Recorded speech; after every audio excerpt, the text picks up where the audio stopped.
In Ontario, nearly 1 in 7 children still live in poverty.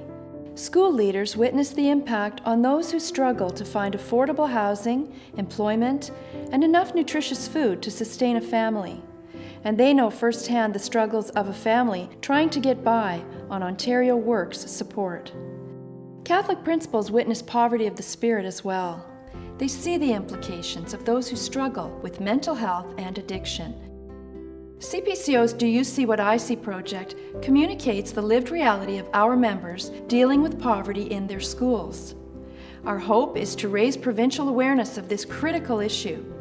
Poverty is not destiny. Let's lessen the impact of poverty together.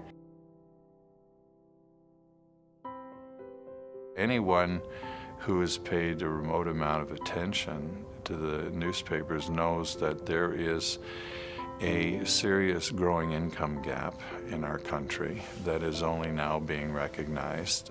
We know that the middle class is disappearing. We know that it's much easier to get into poverty than it is to get out of poverty. There's poverty of spirit, mind, there's poverty of friends, there's poverty of many things, one of which is money.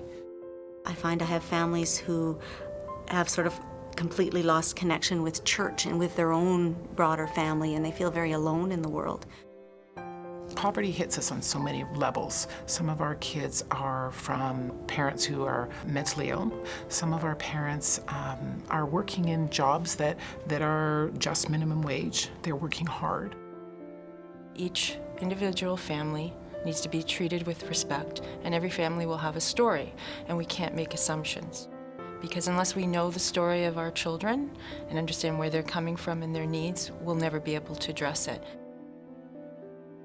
A lot of the things that present themselves, whether it may seem like disinterested parents or it may seem like underachieving children, once you scratch the surface and you gain the trust of the families, you'll find that there are reasons behind that. When a principal is trusted by people who are down and out, that's when you got a good school.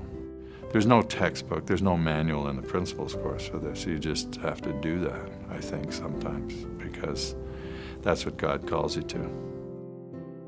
At the end of the day, what is our rule? What is our quest? And it's not just formal education. Building positive relationships between the school and the community and the parents, that is ultimately the most important job. It takes a lot of effort, it takes a lot of time, and it takes a lot of energy. But I think in years to come, maybe not right now, but in years to come, it will pay off tremendously, and that's where the difference will be.